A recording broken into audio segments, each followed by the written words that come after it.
She was a ghost, a brilliant mind hidden in the body of a 12-year-old street girl, learning from the scraps of a world that refused to see her. He was a billionaire, a man who could buy anything except the one thing his daughter needed: understanding. This is the powerful story of how the girl with nothing became the secret teacher to the girl who had everything, and how their unlikely friendship under an old oak tree would force a powerful man to redefine the meaning of wealth, family, and hope. So grab your popcorn, sit back, and get ready for one of the most powerful stories you've ever heard. Dirty thing, I said, get out of here. A raw glob of spit landed just inches from Elara's bare feet. She didn't move. She'd grown used to the insults. The market woman's voice pierced the air again. Is this a rubbish dump? You and that mad woman better move before I pour hot water on you. Elara tightened her grip on her mother, Helena, who sat barefoot beside the gutter, mumbling to herself and tracing patterns in the dust. Her dress had fallen halfway, exposing old scars and filth, but Helena didn't notice. She was lost in another world, one that only she could see. People walked past. Some stared, others shook their heads. No one ever helped. Elara was 12 years old, but the streets had aged her soul. She no longer cried when people called her names: daughter of a mad woman, gutter girl, cursed child. What hurt more was the empty pity. Her mother used to be beautiful, or so Elara imagined. On rare, clear days, Helena would sing old lullabies and call Elara her princess. But those moments were like shooting stars, brief and gone before you could touch them. Most days, Helena couldn't even remember where she was. She'd scream at her reflection in puddles and run from imagined monsters. Elara had no father, not even a name. Who's my daddy? She'd once asked. Helena had looked at her with hollow eyes and replied, I don't know. The rain, maybe. They slept under a broken market stall in the city's Ash Road district. If it rained, they got wet. Their mattress was a flattened cardboard box. Their blanket was silence. Each morning began the same, Helena waking up screaming, and Elara holding her close, whispering, It's me, Mommy. It's me. Then she'd gently clean her up and lead her back to their begging spot. Mommy, don't talk today, okay? Elara whispered that morning. But Helena suddenly stood and shouted at a passing car. Give me my wings. I left them in your car. The driver honked angrily. Elara felt her cheeks burn. She turned and met the eyes of a schoolgirl across the street, neatly dressed, holding a lunchbox. The girl stared, then quickly looked away, whispering to her friend and laughing. Elara looked down at her own dusty legs. Her stomach growled, but she ignored it. Hunger was a constant companion. Still, beneath it all, she dreamed of sitting in a classroom, of wearing a uniform, of someone calling her name without scorn. But who would send the daughter of a mad woman to school? Nobody. And yet, Elara still hoped. It started with a plate of hot stew. Elara had been crouching beside her mother, her stomach tying itself into knots. Her mother was having one of her silent days, just rocking back and forth. That's when Elara noticed a woman watching her. The woman stood behind a steaming food stand. She was full-bodied and wore a simple dress. There was something in her gaze that wasn't pity. A few minutes later, the woman crossed the road. What's your name? She asked gently. Elara, she whispered. The woman's eyes softened. Have you eaten today? Elara didn't answer. The woman held out a covered plate. Here, eat. Elara hesitated. Strangers didn't give food for free. Don't worry. The woman smiled. I'm not like the others. That was the first time she met Anna. The food was hot, the stew rich. That same evening, Anna returned with water and soap. What's your story, child? Elara told her everything.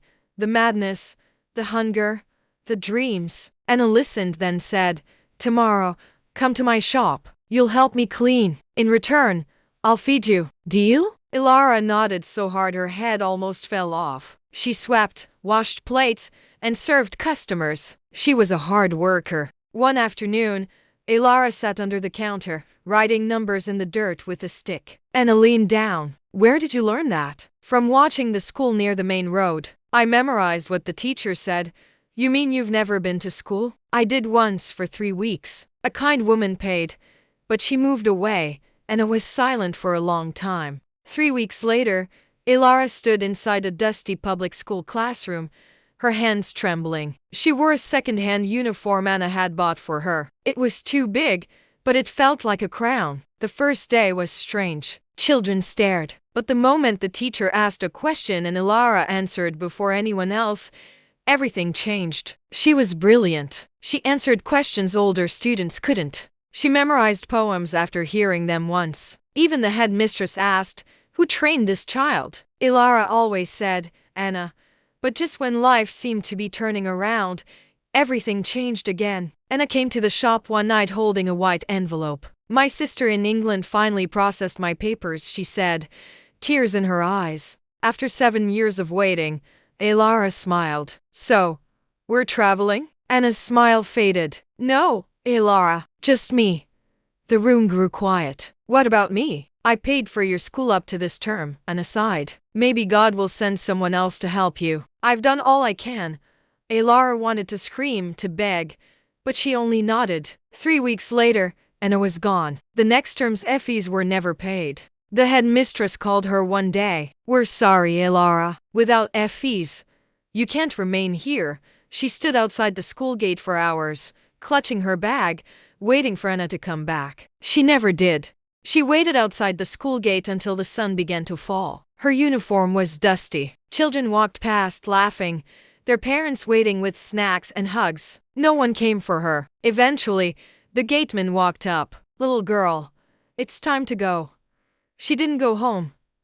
The broken kiosk where she and her mother used to sleep now had a new tenant, a drunk who had threatened her. The streets had changed while she was in school. The only thing that hadn't changed was her mother. Still mad, still barefoot, still talking to ghosts. When Elara found her that night, her mother was trying to feed a dead pigeon with rainwater. "Mommy, it's me."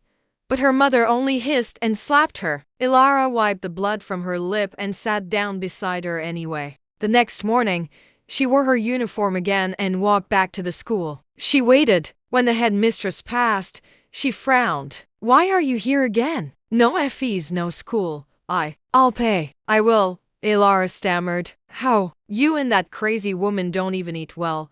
The words hit like a slap. "Please, ma'am, let me just sit at the back. Don't disgrace yourself." The woman shook her head. "This is not charity. Leave." The gates closed. Elara sat by the wall and cried until the letters in her book blurred. Her uniform faded to gray. Her notebook got wet in the rain until the ink ran. People stopped seeing her as that smart girl. Now, she was just another shadow on the roadside. One evening, a boy no older than 9 offered her a cigarette. "It'll make you forget you're hungry," he said. She shook her head and walked away. Her hunger was loud, but her fear of becoming like them was louder. She still had one treasure left, her mind, and somehow, she still believed that one day, it would all change. She couldn't help herself. No matter how many times they chased her away, Elara kept going back to watch the schools. Every morning, she would find her way to the back fence of the Beaumont Academy, a private school that looked like a palace. The walls were high, the windows polished glass. The students wore blazers and sparkling shoes. She didn't belong there. But there was one window, cracked open behind a classroom, next to an old oak tree where no one ever looked. That was her secret place. From a small ledge, she could see everything. She would mouth the answers quietly, clutching a broken pencil stub, writing on scraps of paper she scavenged from garbage bins. Each day, she stayed until the bell rang, then vanished. But one Monday, she wasn't fast enough. "Hey, who's that?" the teacher yelled. Elara froze. A student turned and pointed. "It's that crazy girl again," she said with disgust. The class burst into laughter. The teacher stormed over. "What do you want? Who sent you here?" I just want to learn," Elara stammered. "Please, just to listen from outside." "Are you mad? Go and tell your mother to pay the fees first, if you even know who your mother is." The teacher grabbed a stick. Elara turned and ran, not feeling the tears on her cheeks until she reached the next street. Still, she didn't give up. She found other schools, crouching outside broken fences, whispering along with the lessons, ignoring the stones and insults from other children. One afternoon, a security guard saw her and dragged her by the arm. "You're always sneaking around like a thief." "I'm not a thief, sir. I just want to learn." He pushed her to the ground. "Next time I see you here, I'll beat you." As she limped away, she sat under a tree and began writing multiplication tables in the dust. That night, she looked at the stars. "God," she whispered, "why did you give me this brain just to let me suffer?" The first time Elara carried a crate of water on her head, her neck nearly snapped. She was barefoot. The crate was rusted, but they were all she could get on credit. The streets didn't care that she was 12. The water business was a war. Grown women shoved her aside. Boys twice her size stole her customers. But she kept moving. Every bottle sold was a few coins closer to food. Her goal was simple: feed her mother. That was it. By midday, she sat under a billboard to rest. A man walked past and dropped a large coin into her crate. "Go buy something, little one." But the moment he turned the corner, a teenage boy snatched the money and ran. She screamed and chased him, but he vanished into the market chaos. She sat by the gutter and sobbed. That evening, she returned to her mother. "Mommy, I brought bread." Her mother looked at her, confused. "Who are you? The angel with black wings?" "No, Mommy, I'm Elara, your daughter." Her mother giggled. "My daughter is a star. She fell from the sky." Elara fed her the bread in small pieces. She didn't eat. Later, she found a broken mirror. Her face was sunburned, her eyes swollen. She looked nothing like the students she watched. And yet, when she whispered math questions to herself, she still got the answers right. No matter how much the world tried to break her, her mind was still sharp. Her fire still burned, and that was enough. Elara wasn't supposed to be there. The Beaumont Academy had tall, polished gates and guards in crisp uniforms. But today, something inside her said, "Go closer." She crept around the side fence and found a small gap, slipping through unnoticed. Her heart pounded like a drum. She found a quiet spot behind a large oak tree near the back field. From there, she could see a classroom. She crouched low, copying the words she heard onto a scrap of paper. Then she heard a voice. "You're the girl they always chase away, right?" Elara's heart stopped. She spun around. A girl her age stood there, her uniform spotless. Her name tag sparkled. Alistair Sterling. I was just listening," Elara stammered. Isabelle tilted her head. "Why?" "Because I want to learn." "You don't go to school?" "No, my mother. She's sick. We live on the streets." Isabelle looked down at her polished black shoes. "People laugh at me too," she said quietly. "They say I'm dumb. That my dad paid the school to keep promoting me." Elara looked up, surprised. "I don't understand anything they teach," Isabelle confessed. "So I sit out here during lunch alone." A long silence passed. Then Isabelle smiled. "Do you want to sit?" Elara hesitated. Isabelle patted the ground beside her. She slowly lowered herself to the grass. Isabelle opened a textbook. "Can you teach me this?" "Fractions. I don't get it." Elara studied the page, then gently took the book. "Okay, so look." She broke it down simply, clearly. Within minutes, Isabelle was solving problems she had struggled with all term. I understand," she gasped. "I finally get it." Elara smiled shyly. "You're not dumb," Isabelle grinned. "And you're not just smart. You're amazing." They sat under the oak tree for over an hour. "Will you come tomorrow?" Isabelle asked. "They'll chase me. I don't belong here." Isabelle narrowed her eyes. "Wait here." She ran off and returned minutes later with a security guard. "This is my friend," Isabelle said firmly. "Her name is Elara. She'll be here tomorrow during lunch. Let her in." The man looked confused. "But she's my friend," Isabelle repeated. "And my daddy owns this school." "Do you have a problem with that?" The man blinked and said nothing. "Same time tomorrow," Isabelle said to Elara. As Elara left, she felt something new. Hope. That night, she prayed, "God, I met someone today. She saw me. Please, let me see her again. Let this not be a dream." They met under the oak tree every single day. Elara came barefoot, clutching scraps of paper. Isabelle came with her packed lunch and textbooks. Two girls from two different worlds, but under that tree, nothing else mattered. Their friendship grew. Jessica's grades soared. Her confidence bloomed. Her teachers marveled. And they all knew why. Because of the girl who used to sit under the oak tree. "You're not cursed," Isabelle whispered to her one day, after Elara told her what people said. "You're magic. That's what you are." They started sharing more than textbooks. Isabelle brought Elara a hairbrush, a notepad, even a pair of shoes. Elara, in return, told her stories about stars falling in love with street kids and about mothers who got healed by the rain. For the first time, Jessica didn't feel alone. And for the first time, Elara didn't feel invisible. But they kept it a secret. How do you tell a man who runs global corporations that your best friend is a street girl with no shoes? So, under the oak tree, they built a world of their own. One day, Elara didn't show up. Jessica waited, panic creeping into her chest. Just as she was about to run to the gate, Elara appeared, panting. "I'm sorry I'm late. My mom, she had an episode." Ran into the road. Jessica rushed forward and hugged her tightly. "I thought you weren't coming," Elara chuckled. "Even if I had to crawl, I would come." Jessica pulled back. "One day, I'll tell my dad. I promise." "What if he says no?" "Then I'll scream until he says yes," Jessica said, fire in her eyes. That night, under a dim street lamp, Elara looked at a drawing in the notepad Isabelle gave her. Two stick girls holding hands under an oak tree, one in uniform, one in rags, both smiling. She traced the drawing and smiled. Then she closed her eyes and, for the first time in her life, she didn't fall asleep afraid. The morning started like any other. Jessica sat through her classes, distracted, waiting for lunch. The teachers praised her improved performance, but she didn't care. None of them knew the reason was Elara. At 12:35 p.m., she was under the oak tree. Then she heard the low hum of black SUVs. Students and teachers froze. Jessica's stomach dropped. "Daddy! Why is he here?" Mr. Alistair Sterling didn't visit without warning. He was too busy. Just then, Elara appeared, breathless and smiling. "I'm here."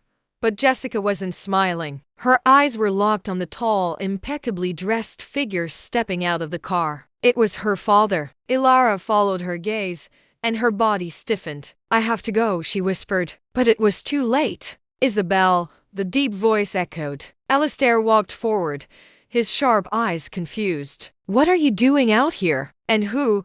He looked at Elara. "Is this?" Elara bowed her head, trembling. Isabelle stepped in front of her. "This is Elara. She's my friend. She helps me. She teaches me. Excuse me. The reason I've been doing well in school is because of her. She teaches me during lunch every day." A long, heavy silence followed. Alistair's eyes remained fixed on the trembling girl. "Who are your parents, child?" "I don't know my father, sir. My mother, she's sick. She begs by the roadside. We have no home." Alistair's face remained unreadable. "You're not in school?" Elara shook her head. "No one to pay fees." Alistair watched his daughter holding this girl's hand like a lifeline. For the first time, his expression softened. "You've been coming here every day, teaching her in secret?" "I wanted to tell you," Isabelle whispered, "but I was scared." "Scared you wouldn't let me see her again." The billionaire turned back to Elara. She flinched. "I'm not here to hurt you," he said slowly. "Take me to your mother, please." "Sir, please don't punish her. She doesn't know." "I'll stay away. Just don't hurt her."